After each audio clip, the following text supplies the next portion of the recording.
Hello, guys and gals, and welcome. So today is, well, actually, I think we're into, well, not quite into tomorrow yet because it's only 11:56 p.m.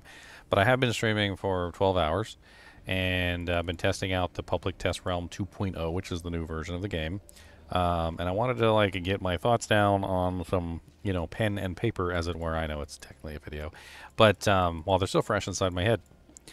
So first off, let's talk about the difficulties. I think that's the most glaring thing in most people's minds when it comes to the overall changes. First off, normal difficulty is so easy. I'm pretty sure that a baby with a mouse taped to his hand could probably clear normal difficulty with relative ease. And I don't even know why this tier exists, really. I mean, I don't necessarily object to having a super easy tier, but I mean, let's call it easy and let's leave it at that.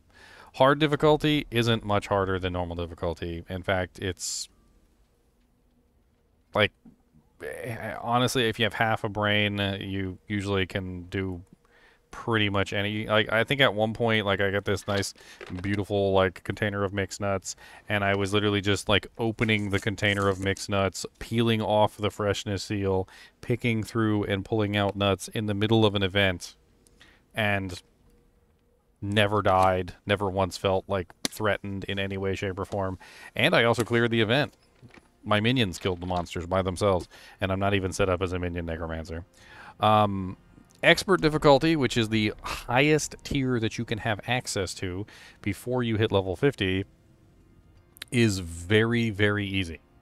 By the time that you get your character set up with a just moderately okay equipment and a couple skill points, obviously, to your name to make your character, not suck, you literally will have absolutely no problem just face rolling expert difficulty. I don't really know how to explain this, but they should really change these names to expert is probably something more akin to normal. Hard mode is something more akin to easy, and normal difficulty is more akin to extremely easy. And that would be more akin to what the actual difficulties represent. Now, when you finally hit level 50, which is the majority of your leveling time, you get to Penitent tier. Now, the Penitent tier is, again, also easy. It's not even really much of a challenge in any way, shape, or form. In fact, I think most people who play the game will probably not have any kind of challenge in Penitent, which means that literally for 50 levels, you spent languishing in obscurity in normal, hard, and expert, and then finally you get to level 50 and you have access to Penitent, and Penitent is just as easy, if not easier, than expert, because by the time you hit 50, you now have pretty much all of your skill points, and you're just God tier at that point, as far as Penitent is concerned. And then once you hit 60, you can get access to Torment Tier 1, which Torment Tier 1 is also very easy, and there's a reason for this. It's because as soon as you hit level 60, you now have access to the Paragon system, and you also start getting access to ancestral quality uniques, and basically your character just kind of goes into overdrive with all of the various upgrades that they receive by the time they hit level 60. And Torment 1 basically just becomes kind of a trash tier as well. So if you guys aren't following a theme here, the theme basically is Torment 1, pretty much trash, Penitent, trash, Expert, trash, Hard, trash, Normal, Extra, trash. They're basically all super easy all the way up. Now, before you say, but Ginger, you're a streamer, and you know how to play the game better than other people, and you also probably min-maxed your character and got the best equipment that you possibly could and put in the highest gems that you could possibly put in, and so forth and so on. And I'm going to stop you there because I leveled up from level 1. I refused to use overpowered equipment. I did not put anything other than chipped gems in my equipment for a very long time. I was able to clear all the way up to Torment 1 with basically no uniques. I think I had one unique, and it was a 300 item power item. Also, I didn't upgrade my equipment. At level 25, because things were so ridiculously easy, I decided, hey, who needs to upgrade your equipment? I'm tired of like swapping out my pieces of gear. And I stopped upgrading my equipment entirely.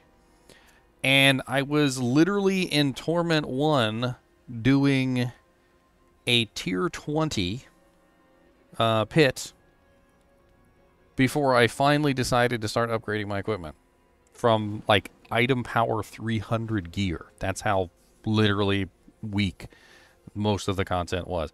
And after I got like past Torment 20 and I started to go up to around pit 50. So pit 50 was basically where things actually started to get into somewhat like decent in terms of like difficulty, where I actually had to put in my Paragon points. Yes, I didn't even put my Paragon points in for tier 20, and I had like 200 Paragon points.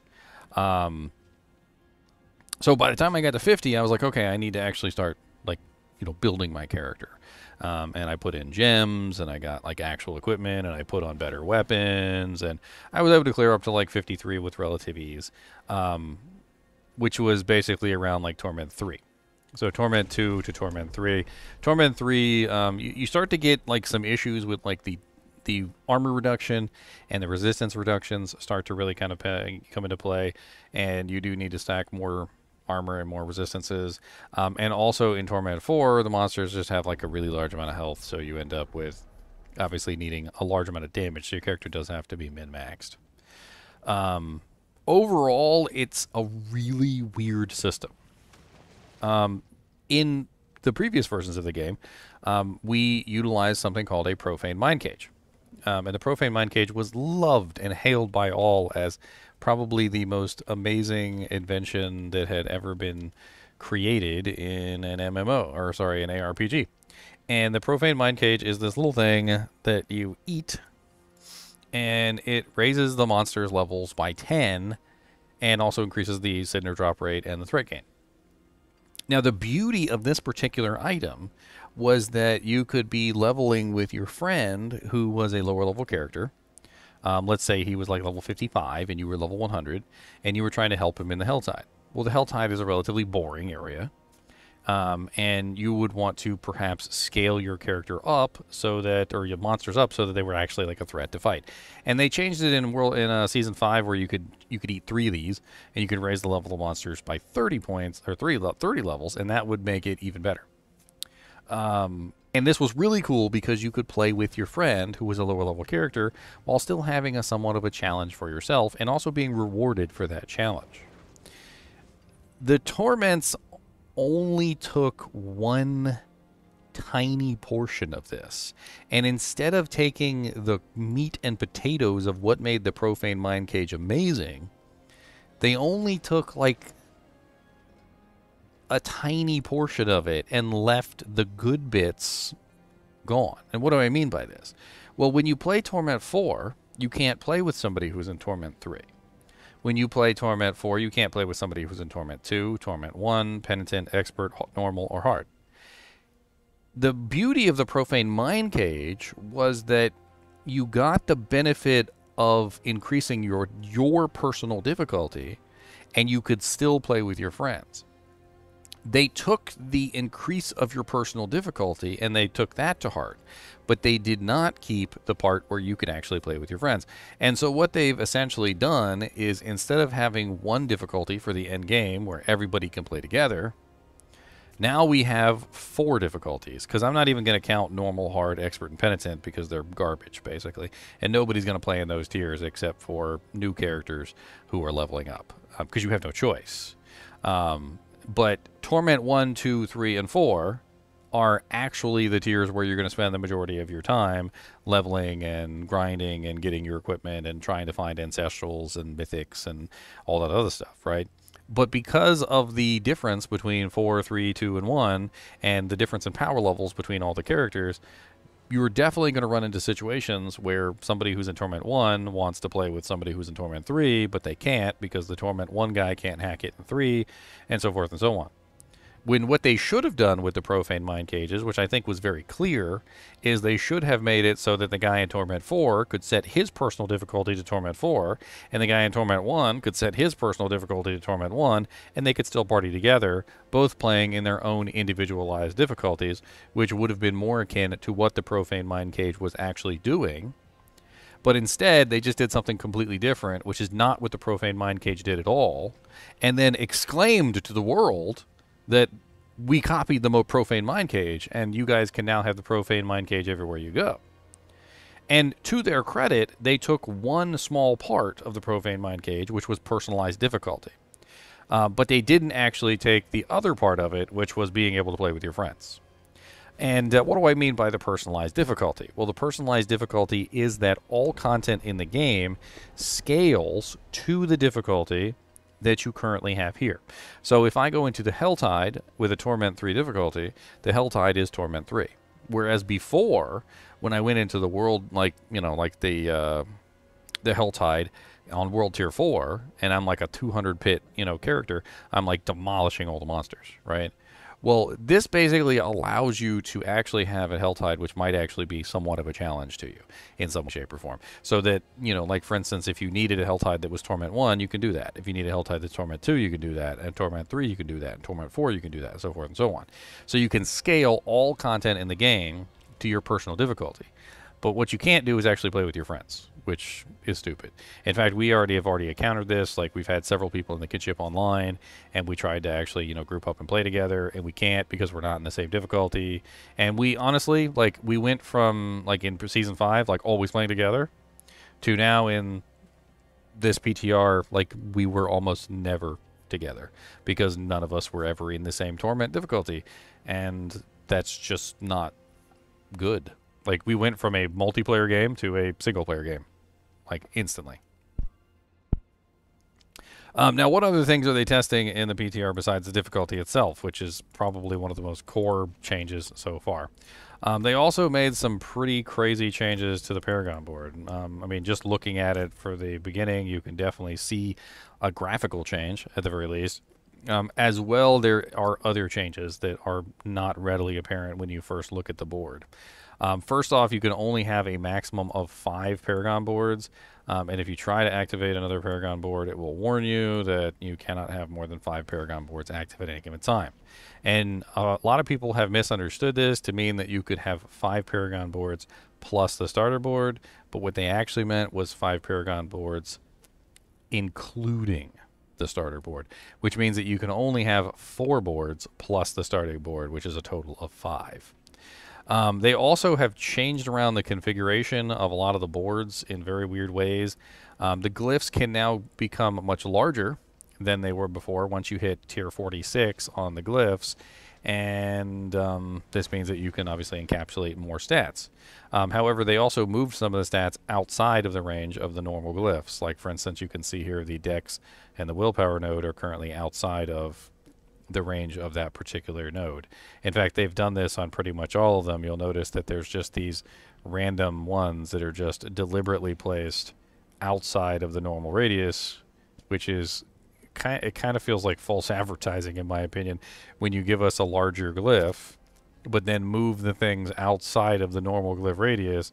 So instead of getting like you know, more stuff inside the glyph that we thought we were getting, like, you know, we have the same amount inside the glyph and then we're getting more on the outside, they moved some of the stuff that was inside to the outside so that the bigger glyph is really just encapsulating some of that outside stuff. And you can clearly see it here. Like, you see this 2x2 spot right here that's just missing, right? They basically took these and moved them to the outside, and I'm sure that if somebody actually sat there and compared it, you'll find out what I'm saying is true, because the way that they, like, structured things, they changed the way that the Paragon boards were structured to kind of, like, manipulate where each individual thing is to make it harder to obtain, but then increase the radius so that you could obtain it if you had the higher radius. It's just really silly. I don't know why they would go through the trouble of moving stuff out of the internal radius just to give you a larger radius to get back what you lost. And I'm sure that I could do the math and I could actually confirm this one way or the other, but I just don't really feel like it right now. I've been streaming for 12 hours, so later. They've also added special legendary bonuses to the glyphs when they reach their 46 rank. It actually says 45 here, but it's 46. Things like 20% increased damage to injured enemies, increased damage while healthy by 14% times, increased non-physical damage by 10% times.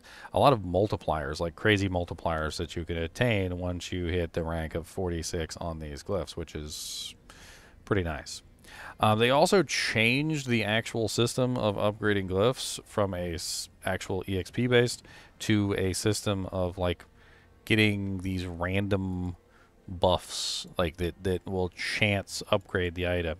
Now, granted, if you're much higher than the glyph, you can of course get these guaranteed buffs, and I can show you kind of like a picture of me doing something similar to this. I'm sure I have at least one glyph in here that I upgraded recently. This is, no, it's a dungeon, so that was me actually farming glyphs. Boop, boop, boop. This one was pretty good here. This is one of the pits. This is a new area. I actually really enjoyed this area. It kind of had like an open feel to it, and it far less linear up until the point where I got to this part where it was still very linear.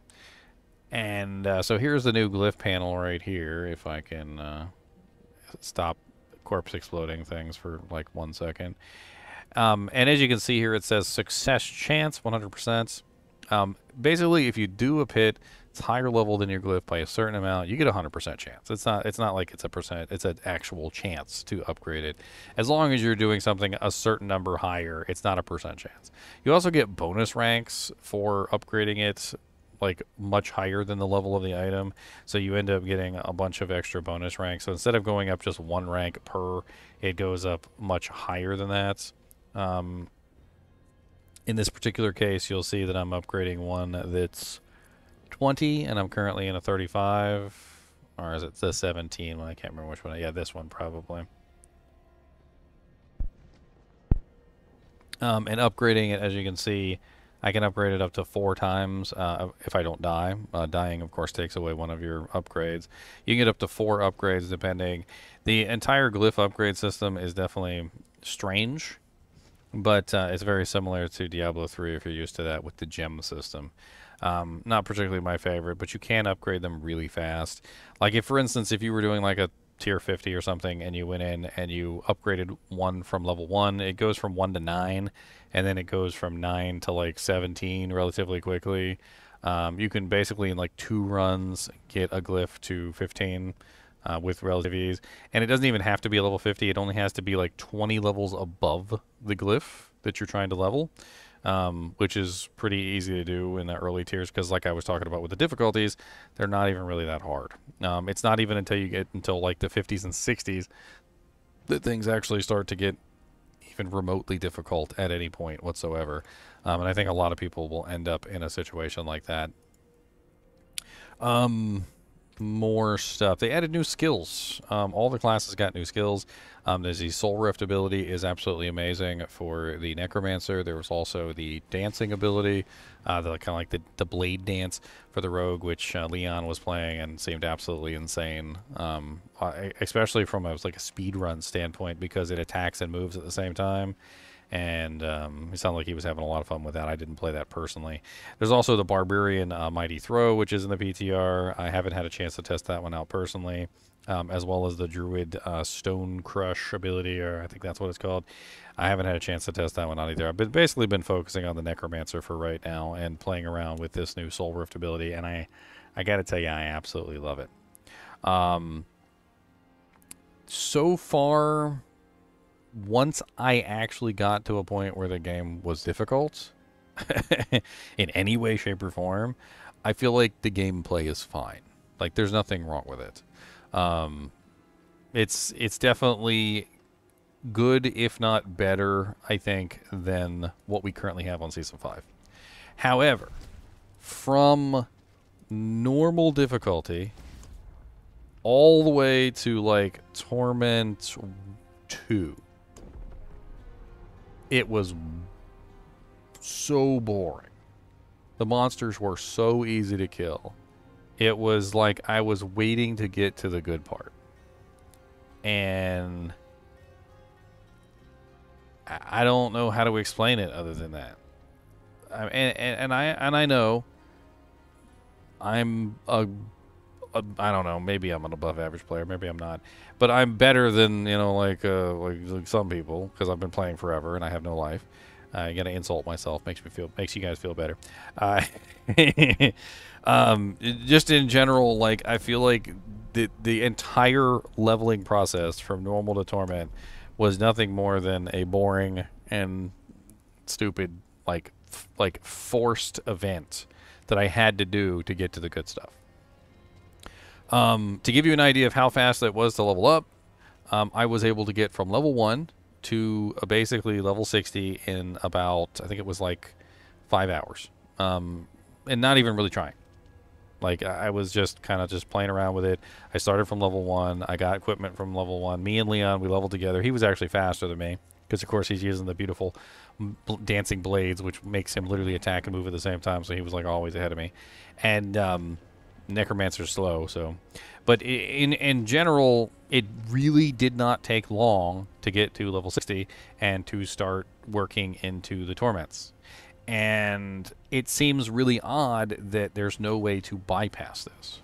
So you're stuck in, and let me kind of point this out.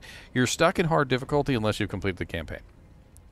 If you've completed the campaign, you can access expert difficulty, and expert difficulty isn't really much of an increase from hard difficulty. It actually doesn't, like, it's no harder really than hard difficulty is, almost at all.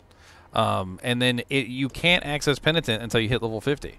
So you're stuck normal to expert literally for 50 levels, and then once you hit 50, you get access to penitent, which again has like almost no increase in difficulty over expert or hard. And you have to sit in penitent difficulty for 10 more levels until you finally get access to Torment 1, which is where things kind of sort of feel like they might be going in the right direction. And then once you get to Torment 2, like, the game actually starts. Which is, I don't understand what they're doing here. I don't understand at all. Like, and I also feel like 4 ending difficulties is just too many, especially considering it's just splitting up the player base into 4 different sections, or in this particular case, 8 different sections, because there's technically 8 difficulties. But penitent, expert, normal, and hard are basically wasted difficulties. You know how, like, they removed World Tier 3 because World Tier 3 sacred equipment was basically useless, and World Tier 3 nobody wanted to play in it? Well, nobody wants to play in normal, nobody wants to play in hard, nobody wants to play in expert, and nobody wants to play in penitent. They removed 1 useless difficulty, and then they added 4 useless difficulties.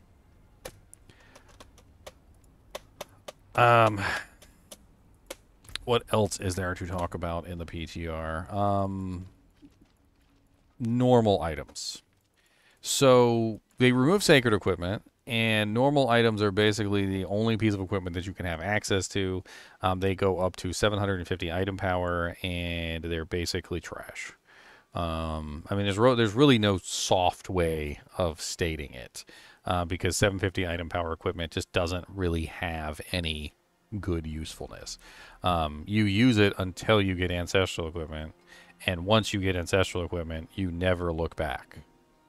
And I can kind of like break down why this is, and I kind of already have it written down here. So normal equipment has a maximum item power of 750. Whereas ancestral equipment has a maximum item power of 800.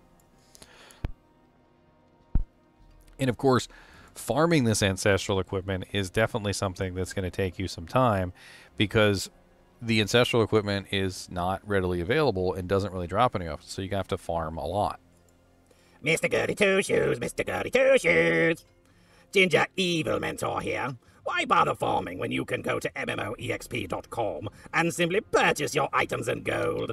GGM would have you farm the items. What a pathetic being. Use code GEM Ginger Evil Mentor for 6% off your entire purchase.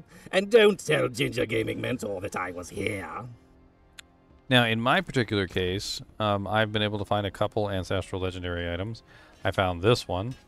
I actually crafted the mythics, so if you guys are curious about that, I crafted them.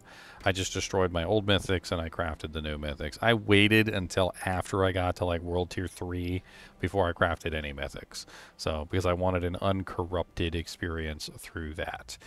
So far I've only really found a ring, a weapon.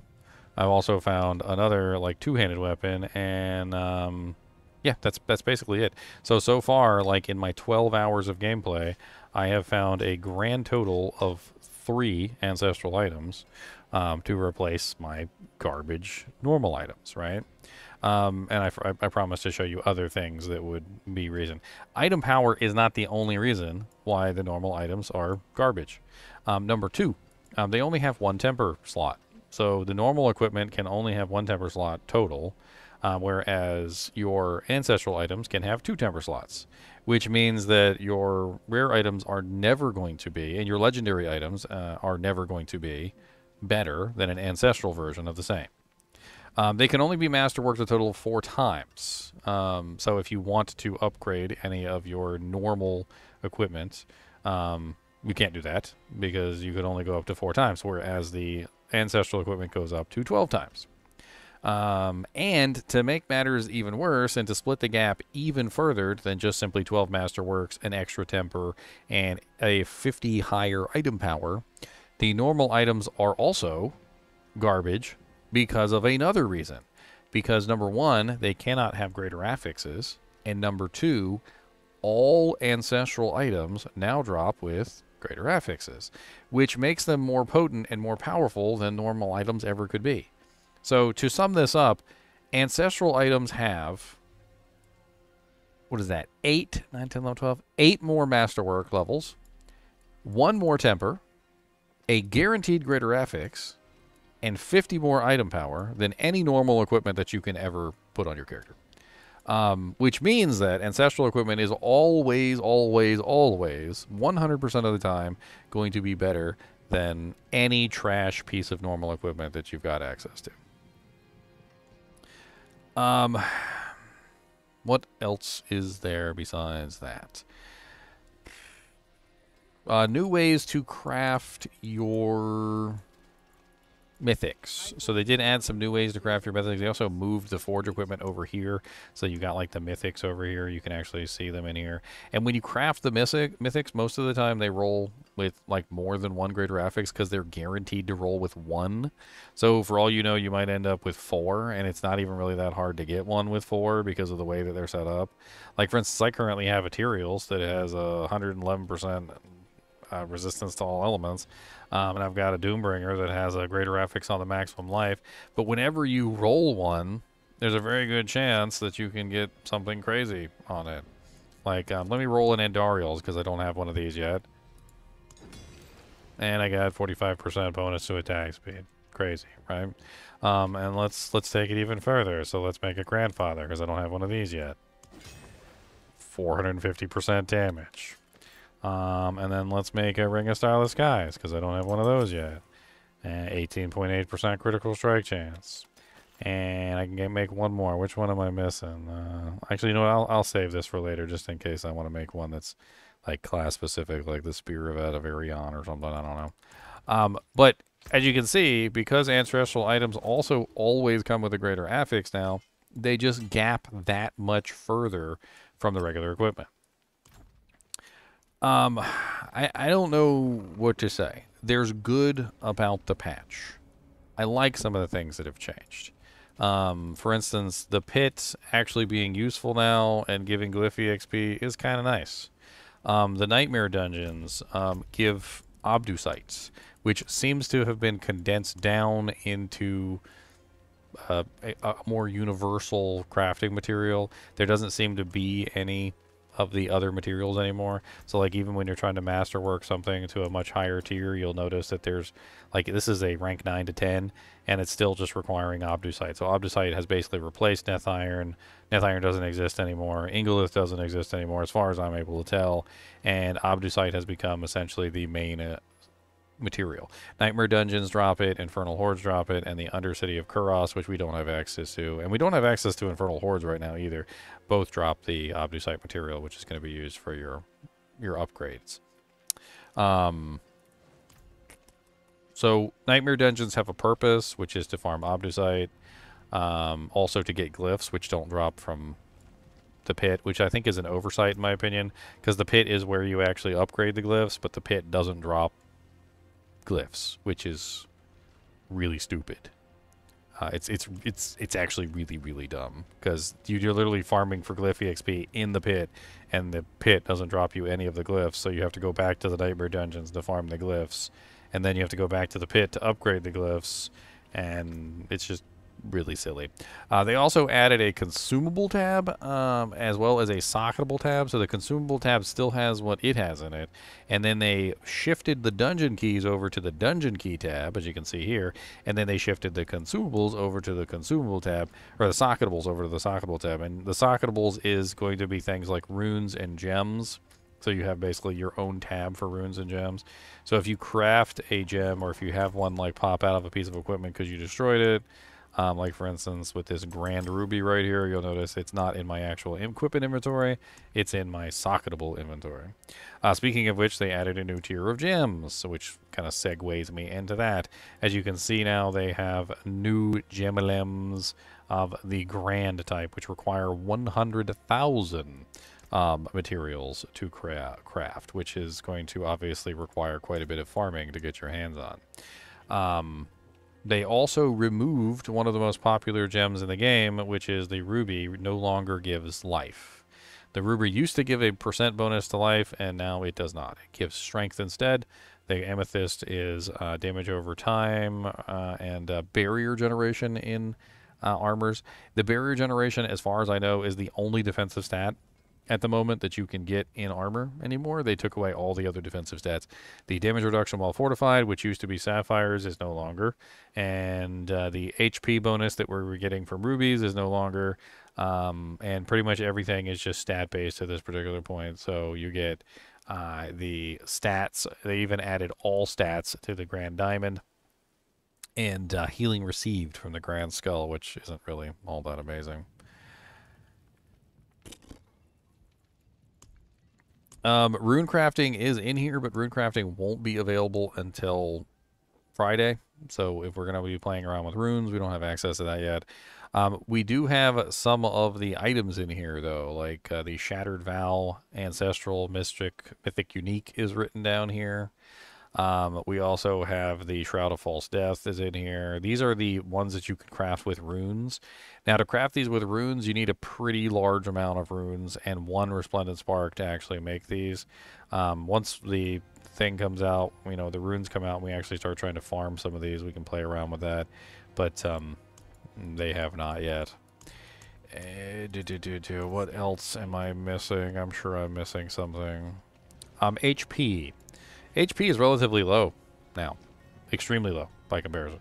You know, I think in Season 5, some of my characters had like 30, 40, 50, some of them even 60 or 70,000, depending. As an example, I'm currently wearing a Doombringer, which has 77% bonus maximum life. Without the Doombringer on, I'm sitting at a measly 2,291 life. At level 60, with full Paragon. And that amount of life is apparently a lot. And with the Doombringer, it goes up to a massive 4,054. Not a lot of life anymore. And that's also a whole thing. Armor cap is down to 1,000 required for maximum reduction at level 60. And because of the Torment bonuses in Torment 4, because it's a negative 1,000 to your armor value, you do need 2,000 armor to hit the armor cap in Torment 4, and you need, 1,750 in Torment 3 to hit the same numbers. That is going to give you the actual values that are going to be on your character, as long as you're still above 1,000 when you're in that respective difficulty, and the penalty does reflect on your panel, I believe. Let me double check here, but I'm pretty sure that when you go into the specific torments, it actually shows up on the panel. It doesn't seem to show up in town, though. But let me go into a pit real quick on one of the higher level pits, and we'll see if it reflects on the panel inside the pit. So we're going to go to a 54. And I was up to 2,000, right? So it was like a little over 2,000 defense or armor value when I'm in there. And then when I'm inside this dungeon, so we're still at 2,003. Okay. So I must already be technically at this difficulty. So let's leave here and change the difficulty down, since I don't have access to 4 yet. And we should be able to see it from there.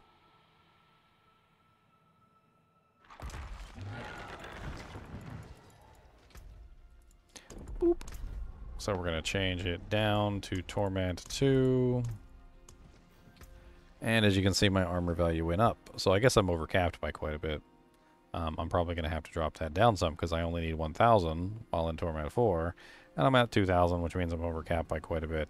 So basically, when you actually go to the lower difficulties, you'll actually see like how that works. So I'm going to go down to normal. And when I go down to normal, see my armor went up to 2,753. So you can actually see the penalty, like as it's applied to your armor values and your resistances. And so you're going to know exactly where you need to be. Obviously, I'm overcapped, so I can dial that back a little bit and I'll be fine. Resistances are also pretty difficult to cap out once you get into like Torment 4 with the negative 100% penalty. So you're going to need a pretty decent amount of resistances. Without Tyrael's on, which has 111% to all res, you can see I'm at 33, 57, 27, 60, 70. And I think I'm only capped out on one of these because I have like a greater FX cold res on one of my rings, which is kind of insane. Overall, you're definitely going to need more armor and more resistances probably than you normally would. I don't know what to think about this PTR, and I know I'm already like 36 minutes into this video, but I just kind of wanted to give my thoughts on everything. I think that Torment like 2, 3, and 4 are fine. Like there's nothing really wrong with them. But like normal difficulty, hard, expert, penitent, Torment 1 are just kind of like unnecessary. I mean, like I said, I'm not entirely against having some kind of like easy difficulty, but it's so ridiculously easy. I don't understand why you would make it that easy.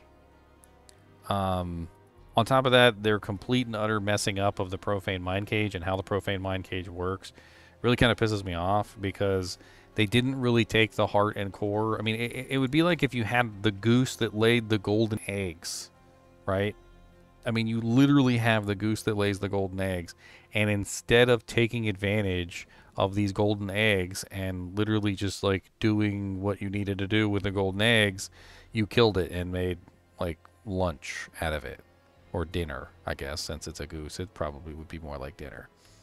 I mean, that's basically what it feels like they did. They took the Profane Mind Cage. They didn't understand what made it special.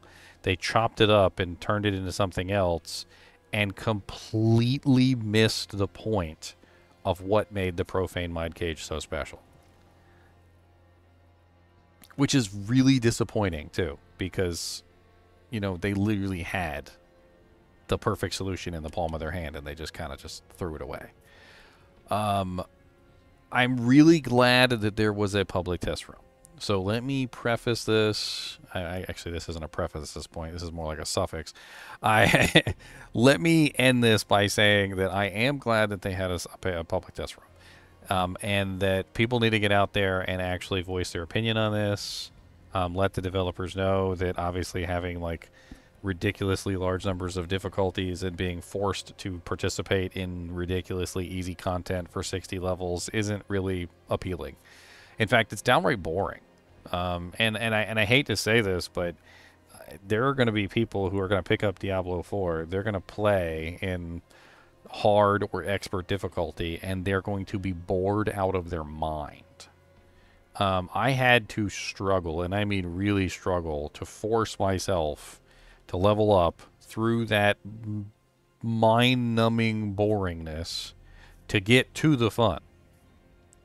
And it shouldn't be like that. I shouldn't, for a system that is, you know, like claiming to be the most ultimate system in terms of, you know, like controllable difficulty. You know, I felt like I was being forced to play easy mode for some reason, and I don't know why. There's got to be some other way that they can do this besides forcing everybody to play through easy mode. The Paragon points. So the Paragon points actually seem relatively difficult to get. Getting to level 60 is easy. Getting Paragon points doesn't really seem as easy. In fact, I started with like I think 201 or 202 or something, and I'm at 208 after like 12 hours. So the Paragon points themselves are going to be relatively difficult to obtain and like gather.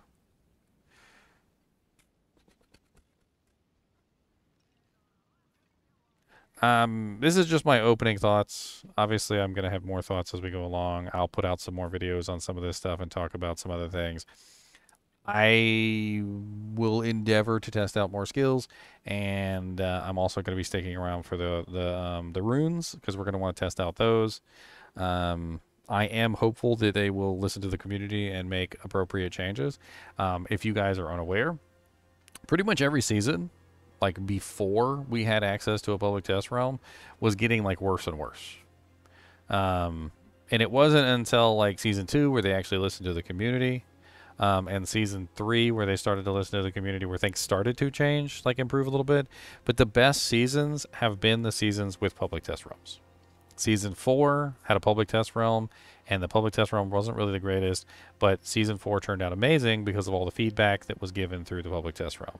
Season 5, likewise, was honestly, in my opinion, practically garbage during the public test realm, and all the feedback that was given during Season 5 ensured that Season 5 became an amazing season, right? So as long as we make sure we give the feedback that is necessary, I do have hope that public test realm for Season 6 is going to result in a lot of fun. A very, very fun season. Anyway, as always, I do appreciate you guys and gals watching my videos, even when I'm just freaking ranting for like 40 minutes about the current state of the public test realm. I hope that you'll join me tomorrow as I do a little bit more exploration into the season. And let me know what you think about the public test realm so far. I'd be interested to hear what you guys have to think as well. As always, thank you for watching, and keep watching.